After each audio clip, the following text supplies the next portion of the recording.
విజేత audio serial 9వ భాగం. చంద్ర శ్యామల అనురాగ ఫలితంగా చిన్నారి వసుంధర అవతరించింది ఆ ఇంట.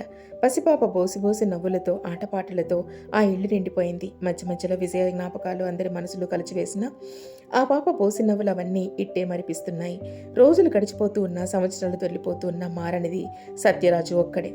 ఇంట్లో అందరూ ఆరాటపడుతున్నా, కూతురి కోసం చెల్లెలు బెంగపడిపోతున్నా విజయ ఆచూకీ తెలిసి కూడా చెప్పకుండా బండరాయిలాగా అతను మిగిలిపోయాడు. విజయ కార్డియాలజీలో పీజీ చేసింది. చదువు ముగించుకుని తన ఊరు వెళ్లి అక్కడే హాస్పిటల్ కట్టాలనుకున్న విజయ తన ప్రయత్నాన్ని విరమించుకుంది. ఎన్ని ఉత్తరాలు రాసినా జవాబులేని ఆ ఇంటికి తను ఎందుకు వెళ్ళాలి, ఎవరి కోసం వెళ్ళాలి అనుకుంది విజయ. మెరిట్ వలన చాలా సులభంగానే ప్రభుత్వ ఆసుపత్రిలో ఉద్యోగం సంపాదించుకోగలిగింది. రోజు డ్యూటీకి వెళ్లి రావడం, తీరిక సమయాల్లో తన సబ్జెక్టుకి సంబంధించిన బుక్స్ రెఫర్ చేయడం విజయ దినచర్యగా మారిపోయింది. ఎప్పుడైనా తల్లి గాని, చంద్ర గాని, అత్తయ్య గాని గుర్తు వస్తే మొదట్లో ఆ రోజంతా అన్యమనస్కంగానే గడిపేది.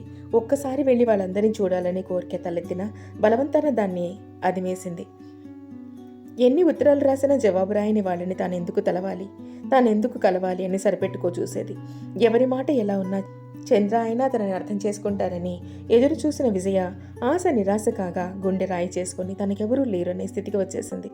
ఆ రోజు జరిగే హార్ట్ సర్జరీకి చీఫ్ వినోద్కి డాక్టర్ ప్రభాకర్తో పాటు డాక్టర్ రాధిక అసిస్ట్ చేయాల్సి ఉంది. కానీ ఆ రోజు రాధిక ఇంట్లో చికాకుల వలన చాలా అప్సెట్ అయి ఉంది. డాక్టర్ వినోద్ చాలా ముక్కోపి. మామూలుగా ఉన్నప్పుడే ఆయనంటే గడగడలాడే రాధిక ఇలాంటి మెంటల్ కండిషన్లో ఎలా అసిస్ట్ చేయగలనా అని మదన పడుతోంది. చిన్న మిస్టేక్ జరిగినా సహించని వినోద్ అంటే స్టాఫ్ అందరికీ భయంతో పాటు గౌరవం కూడా. అందుకే ఆయన ఏమన్నా ఎవరూ ఎదురు చెప్పరు, మాట్లాడరు. ముఖ్యంగా స్టూడెంట్స్ ఆయన ఆపరేషన్ చేస్తుండగా చూసే ఛాన్స్ కోసం ఆరాటపడుతూ ఉంటారు. అందుకే అతి తేలికగా రాధిక బదులు విజయ సంతోషంగా ఆపరేషన్ థియేటర్లోకి అడుగుపెట్టగలిగింది. స్టాఫ్ అందరి దృష్టిలో చండశాసనుడిగా పేరు పొందిన డాక్టర్ వినోద్ పేషెంట్ దృష్టిలో అపర ధన్వంతరి. అయితే పేషెంట్స్ దగ్గర తాను తినడు, ఇతరులను తిననీయడు. అందుకే గడ్డివాము దగ్గర కుక్క లాంటి వాడు అంటుంటారు కొలీగ్స్ చాటుగా.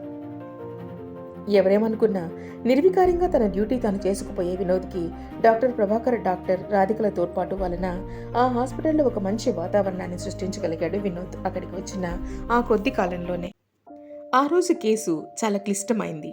పుట్టుకతోనే గుండెలో రంధ్రంతో పుట్టింది పాప. రోజులు వారాలకు మించి బ్రతకదని నిర్ధారణ చేశారు డాక్టర్స్. కానీ చిత్రంగా ఆ పాప 10 సంవత్సరాలు బ్రతికింది. అయితే అందుకు కారణం ఆ పాపని తల్లి అనుక్షణం కంటికి రెప్పలా కాపాడుకుంటూ డాక్టర్స్ ఇచ్చిన సూచనలు తూచా తప్పక పాటిస్తూ పాప ఆయువుని పెంచగలిగింది. అనుకోని విధంగా పాప కండిషన్ చేంజ్ కావడంతో తప్పనిసరిగా ఆపరేషన్ చేయవలసిన పరిస్థితి ఏర్పడింది. ఇంతకాలం పాప శరీరం ఆపరేషన్కి తట్టుకుంటుందో లేదో అని సందేహించిన డాక్టర్స్ పాప ప్రాణమీదికి రావడంతో ఆపరేషన్ చేయడానికి నిర్ణయించుకున్నారు. ఆ హాస్పిటల్లో జాయిన్ అయ్యాక అంత సీరియస్ కేసుకి అటెండ్ కావడం అదే మొదటిసారి విజయ్కి. డాక్టర్ వినోద్కి అసిస్ట్ చేయడం అంటే చాలా టెన్షన్గా ఉంది విజయ్కి. కానీ ఆపరేషన్ మొదలయ్యాక వినోద్ కంటే సీరియస్గా ఆమె చేతులు పనిచేశాయని చెప్పవచ్చు. మొదట రాధికకి బదులు విజయ్ని థియేటర్లో చూసిన వినోద్ చాలా కోపంగా, అసహనంగా ప్రభాకర్ వైపు చూశాడు ఒక క్షణం. తర్వాత విజయ్ ఆ పని తీరు చూశాక ప్రశంసాపూర్వకంగా చూశాడమ్మ వైపు. వినోద్ ఎవరితోనూ ఎక్కువగా మాట్లాడకపోయినా ఆయన ముఖం చూస్తే చాలు హడలిపోతూ ఉంటారు అందరూ. అయితే కష్టం వచ్చినప్పుడు స్టాఫ్ పట్ల ఆయన చూపే ఆదరణ, విధి నిర్వహణలో ఆయన ప్రవర్తన హాస్పిటల్లో వినోద్కి ఒక విశిష్ట స్థానాన్ని తెచ్చిపెట్టింది. ఆపరేషన్ పూర్తయ్యాక డ్రెస్ చేంజ్ చేసుకొని రిలాక్స్ అవుతున్నారు. డాక్టర్ గారి రాక కోసం చూస్తున్న నారాయణ వెంటనే ప్లేట్లో బిస్కెట్లు, ఫ్లాస్క్లో టీ, ఖాళీ కప్పు, మంచినీళ్ళ గ్లాస్తో సర్ది ఉంచినటువంటి ట్రే తెచ్చి వినోద్ ముందు ఉంచాడు. కళ్ళు మూసుకుని ఉన్న ఆయన్ని పలకరించేందుకు ముందు సందేహించినా అలసటగా ఉన్న ఆయన్ని అలా వదిలి వెళ్లేందుకు మనసు రాక సార్ అంటూ మెల్లగా పిలిచాడు. కళ్ళు తెరిచి నారాయణ వంక ప్రశ్నార్థకంగా చూశాడు వినోద్. టీ తీసుకోండి సార్ అన్నాడు నారాయణ వినయంగా. సరే, డాక్టర్ విజయ్ని ఒకసారి ఇట్రమ్మని చెప్పు అంటూ బిస్కెట్ అందుకున్నాడు వినోద్. నారాయణ సార్ రమ్మంటున్నారని విజయ్కి చెప్పి మరో కాఫీ కప్పు తెచ్చి అక్కడ పెట్టి వెళ్ళాడు. వినోద్ ఎందుకు పిలిచాడో అర్థం కాక భయంగా అక్కడికి వెళ్ళింది విజయ. వినోద్ ఏమీ మాట్లాడకుండా కూర్చోమని సైగ చేసి టీ మరో కప్పులోకి వంచి ఆమె ముందు ఉంచాడు. వణుకుతున్న చేతులతో టీ కప్పు అందుకుంది విజయ. వినోద్ ఏదో చెప్పబోతున్నాడు అనే భావన విజయ్లో వణుకు పుట్టించింది. టీ గుటక పడక గొంతులోనే ఆగిపోయింది. పరీక్షా ఫలితాల కోసం ఎదురుచూసే విద్యార్థిలా దడదడలాడే గుండెతో ఆయన వైపే చూస్తూ కూర్చుంది. అదేమీ గమనించిన వినోద్ బిస్కెట్లు తింటూ మధ్య మధ్యలో టీ సిప్ చేస్తూ ఉండిపోయాడు. అదయ్యాక నాప్కిన్తో చేతులు తుడుచుకుంటూ, డాక్టర్ విజయ, ఇంతకుముందు ఇలాంటి కేసులకి ఏమైనా అటెండ్ అయ్యారా అని అడిగాడు వినోద్. నో సార్, కాంప్లికేటెడ్ కేసుకి అటెండ్ అవ్వడం ఇదే ఫస్ట్ సార్ అంది Vijaya. Really wonderful, really wonderful. చాలా చాలా అనుభవం ఉన్న డాక్టర్లు చేశారు. ప్రభాకర్ గారు కూడా అదే అన్నారు. కీప్ ఇట్ అప్ అంటూ అక్కడి నుంచి లేచాడు డాక్టర్ వినోద్. ఆ మాటలతో తేలిగ్గా ఊపిరి తీసుకుంది విజయ. రాధిక బదులు పర్మిషన్ లేకుండా తను వెళ్ళినందుకు వినోద్ తిడతాడు అని భయపడింది. కానీ వినోద్ మాటలు విన్నాక భయం స్థానంలో ఆనందం చోటు చేసుకుంది. ఎవరెస్ట్ శిఖరం ఎక్కినంత ఆనందంగా అనిపించింది విజయకి. గాలిలో తేలిపోతున్న దానిలా స్టాఫ్ రూమ్లోకి వచ్చింది విజయ. విజయని చీఫ్ రమ్మంటున్నారని నారాయణ వచ్చి చెప్పినప్పటి నుంచి అందరూ భయం భయంగా విజయ రాక కోసం ఎదురు చూస్తూ, విజయ బాధపడితే ఎలా ఓదార్చాలా అని మనసులోనే రిహార్సల్స్ వేసుకోసాగారు. వారి ఆలోచనను తారుమారు చేస్తూ ఆనందంతో వెలిగిపోతున్న ముఖంతో వచ్చిన విజయం చూసి విస్తుపోయారు అందరూ. విజయ్ని ప్రశ్నల వర్షంలో ముంచెత్తారు అందరూ. రాధిక ఏకంగా విజయాన్ని కౌగిలించుకుంది. తన బదులు వెళ్ళినందుకు తిట్లకు బదులు అభినందనలు అందుకుని వచ్చిన విజయ్ని చూసి అభినందనలన్నీ తనకే వచ్చినట్లుగా భావించింది రాధిక. డాక్టర్ వినోద్ చేసిన ఆపరేషన్ నగరంలో పెద్ద సంచలనం సృష్టించింది. 5 స్టార్ హోటల్స్ ని మించి నగరంలో వెలిసిన హాస్పిటల్స్ లో కూడా డాక్టర్ వినోద్ కి మించిన డాక్టర్ లేకపోవడంతో గుండె జబ్బులకి సంబంధించి ఎక్కువ మంది వినోద్ కోసం ప్రభుత్వ ఆసుపత్రికే వస్తున్నారు. వైద్యం అంటే వ్యాపారంగా, ప్రభుత్వ ఆసుపత్రులంటే మృత్యుద్వారాలుగా మారిన ఈ రోజుల్లో ఇంకా ఇలాంటి డాక్టర్ అక్కడక్కడా ఉండడం వలన సామాన్యుల స్థితి గుడ్డిలో మెల్ల అన్నట్టుగా ఉంది. ఆసుపత్రిలో అన్ని విభాగాల కంటే కార్డియాలజీ విభాగం ఎప్పుడూ రద్దీగానే ఉంటుంది. అందుకే వినోద్ని కొనేయాలని అనేక ఆఫర్స్తో ప్రయత్నించారు అందరూ. అయినా డాక్టర్ వినోద్ వాటిని అంగీకరించలేదు. కనీసం తమ హాస్పిటల్లో రోజుకు 1 గంట కన్సల్టెంట్గానైనా ఉండమని కోరినా అంగీకరించలేదు.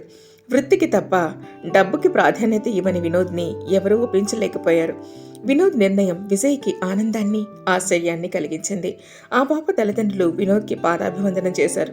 అయితే వినోద్ ఆ ప్రతిభ అంతా తానొక్కడిదే కాదని, ఆ రోజు ఆపరేషన్లో పాల్గొన్న ప్రతి ఒక్కరిది అని అందరినీ పేరు పేరున పరిచయం చేస్తూ విజయ్ని ప్రత్యేకంగా పాప తల్లిదండ్రులకు పరిచయం చేశాడు.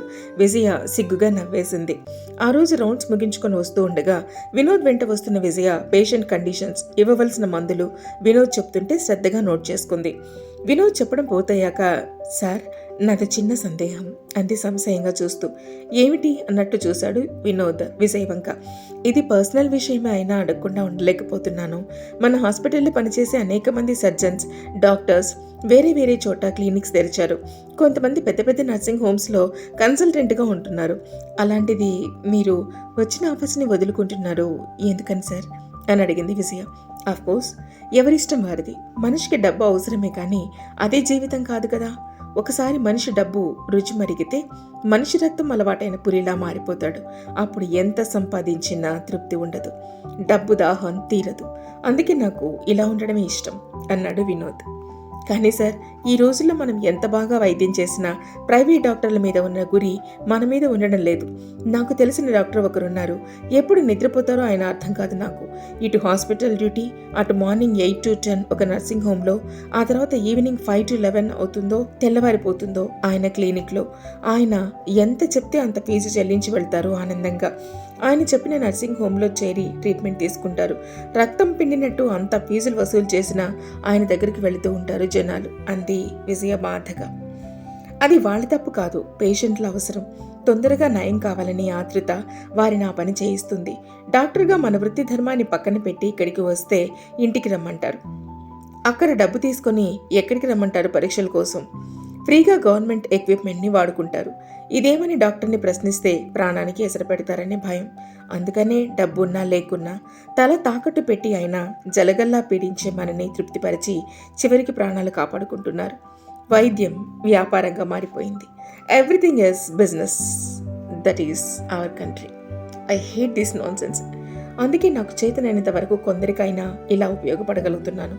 అది చాలు నాకు అన్నాడు వినోద్ ఉద్వేగంగా.